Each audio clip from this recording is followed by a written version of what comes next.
Hi everyone, welcome back to Nirja Education. If you haven't subscribed our channel, please subscribe our channel and don't forget to press the bell icon.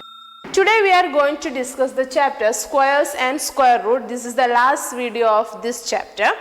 In this one we are going to discuss the square root of a rational number. Already we have discussed the square root of natural numbers, that is how you have to find.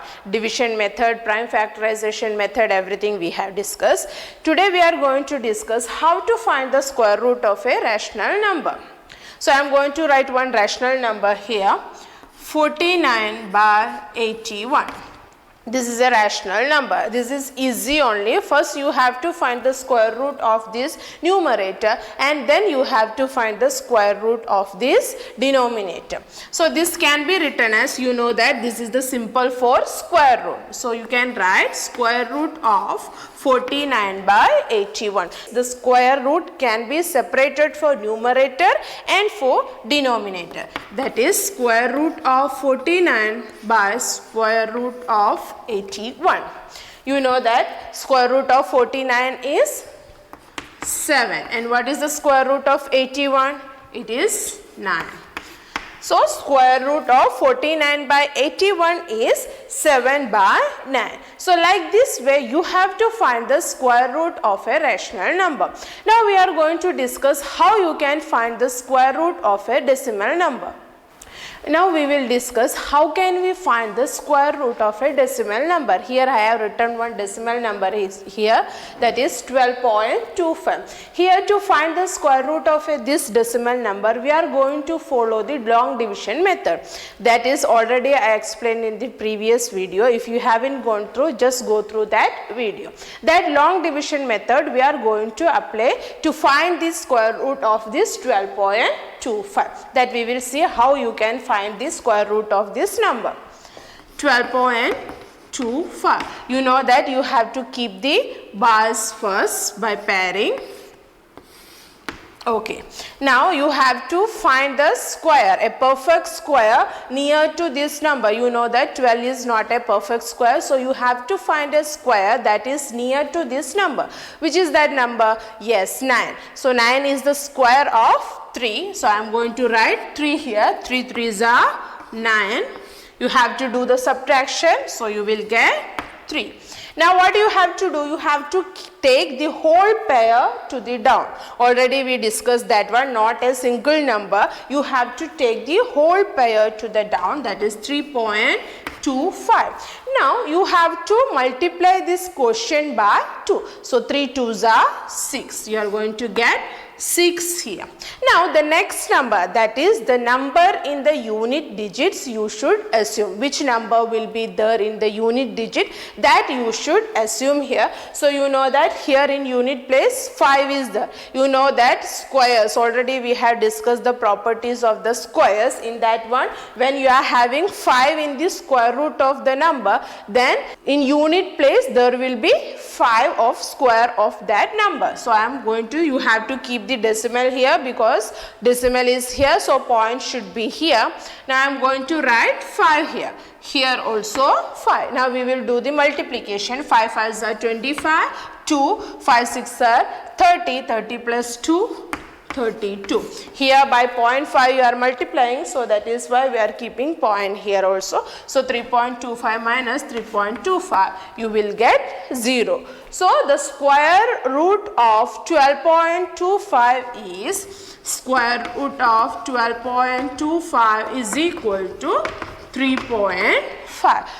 Like this way you can find the square root of the decimal number. You can see here in square root, after decimal one number is there, but in square you can see after decimal 2 numbers will be there. This is the method to calculate the square root of a decimal number. Next we will see how can we find the square root of a number which is not a perfect square. Already we have told that the numbers that 49, 81 all are perfect square. Now we are going to find the square root of a number which is not a perfect square. Now we are going to find the square root of a number which is not a perfect square. I am going to take the number 2. you know that 2 is not a perfect square. So we will see how can we find the square root of this number. So we are going to find the square root in such a manner that we are using the long division method. So here we will get in decimal the answer, and it is going to continue after decimal. So we are going to take the number correct up to 2 decimal point. So you know that for getting the numbers correct up to 2 decimal point, we need 3 points after decimal. So after these 2, I am going to take 6 numbers. That means after these 2, I am going to place 1 decimal and I am going to take 6 zeros. Because you know that using long division method, you have to change this into pairs. By putting bars, you have to change it into pairs. After changing this pairs, 6 numbers means you will get 3. That is why I took 6 zeros here. So I am going to do the pairing 1, 2, 3, and here the last one. Now we have to do the long division method you have to do. So you know that here it is 2. So what you have to do, 2 is not a perfect square, so nearest number you have to find, so that will be 1. 1 ones are 1. Now you have to do the subtraction, 2 minus 1, you will get 1. After that, what you have to do, you have to find this. What you have to do, you have to multiply 1 by 2, so you will get 2. Now take this number as a pair and you have to take it down. You will get 100. Now the number in the unit place you should assume. So I am going to, here you have to keep the decimal, then 4 I am taking here. So 4, here also 4 you have to take. So 4 4s are 16. 1, 4 2s are 8, 8 plus 1, 9 you are getting, and now you have to do the subtraction and you will get 4. Now what you have to do?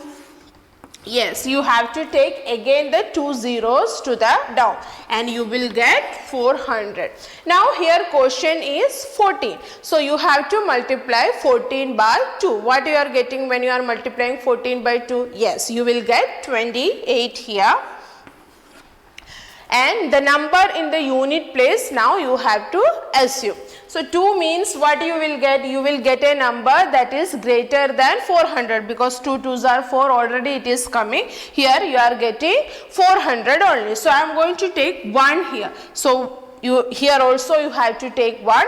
1 into 281 means you will get 281 only. When you are doing subtraction, what will you get?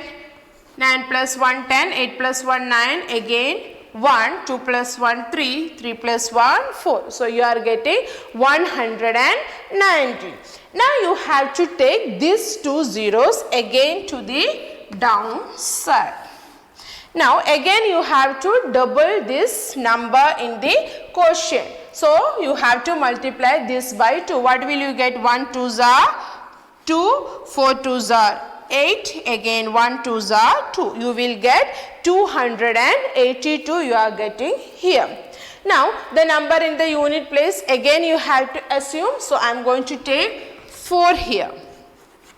So 4 4s are 16, 1, 4 2s are 8 plus 1, 9, again 4 8s are 32, 3, again 4 2s are 8, 8 plus 1. You are getting 11,296. Now you have to do the subtraction.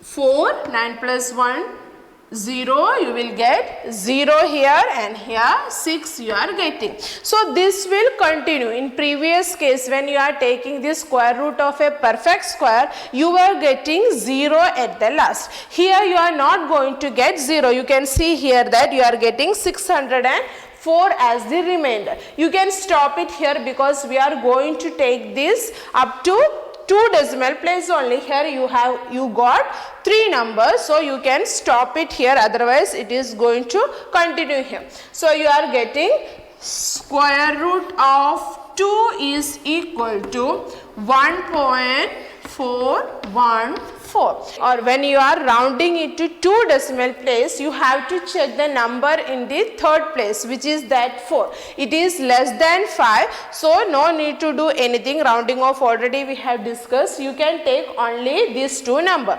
Suppose this number is greater than 5, you have to add 1 to this number, then you will get 1.42. But here the number is less than 5, so you can write it as 1.41 only. So the value of root 2 is 1.41. Like this way you can find the square root of a number that is not a perfect square. Now we are going to find the square root of a number using estimation method. This is, we are assuming, estimation, you know that we are assuming what will be the square root of the number. So using this estimation also you can find the square root of a number. I am going to find the square root of 500 using this estimation method. Suppose 500, the square root of 500 you have to find. So you have to find a perfect square that is lesser than 500 and that is greater than 500. That should be nearest to 500. So you know that nearest to 500 means less than means 400. You know that 400 is a perfect square. So I am going to take 400. 400 is less than 500 and one number that is greater than 500, near to 500, and it is a perfect square. Which is the number? Yes, 900. 900, which is greater than and near to it. Because this 0, 1 I am taking, it will be easy to find the square root of this number. That range will be easy for you. Without calculating you can find the square root of this number. So 400, square root of 400 will be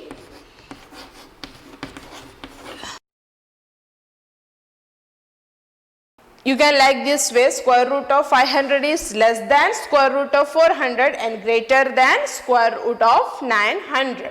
So what we will do next is, you know that square root of 400 is 20, less than square root of 500 we don't know. So we are writing it as itself, and square root of 900 you know that it is 30. So now we come to know that the square root of 500 is in between 20 and 30. The square root of 500 is in between 20 and 30. Now we will find which number is more nearest to this number 500. You know that what is the square root of 22? Yes, the square root of 22 is 484. 22 square is 484. What is the square of 23? 23 square is 529. The square of 23 is 529. So you know that this 484 is nearest to 500. This number is greater than 500, so you can't take 23. These two are consecutive numbers. So this is the last approximation because 22 and 23. So this 22 is near to, the square of 22 is near to 500. So we can say that approximately the square root of 500 will be 22. That means after decimal 22 point something will come, but approximately we can say that the square root of 500 is 22. Like this way you can find the square root of a number by estimation method. The number which are having perfect square also, like this way you can do by estimation. That we will see how can we find the square root of a perfect square using this estimation method. You know that 22 is not the perfect square root of 500 because 500 is not a perfect square, but we will find how can you find the square root of a number which is perfect square by this estimation method. I am going to take one number, that is 1224. So like the previous case you have to find the perfect square that is near to this number in zeros. That will be easy for you to find this square because it will be in between the range of 10. That is why we are taking the number which are having 0. That is a perfect square. So lesser than this number and greater than this number. So lesser than what will come? Yes, 900 less than 1225 greater than 1600. Now you have to find the square root of this number. What is the square root of 900? Yes, square root of 900 is 30 less than square root of 1225, and the square root of 1600 is 40. Now you come to know that the square root of this number is in between 30 and 40. The square root of this number is in between 30 and 40. It will be easy for you to find the square root of this number. Why? The number in this here, you know that square, the unit digit is 5. So in square root, one option is there should be 5 in the unit place of square root also. So that means in between 30 and 40, the number which is having 5 in unit place is which number that is? Yes, it is 35. Like this way, you can find the square root of a number by estimation method. I hope all of you have understood the topic that I have explained in the video. Thank you all and have a nice day.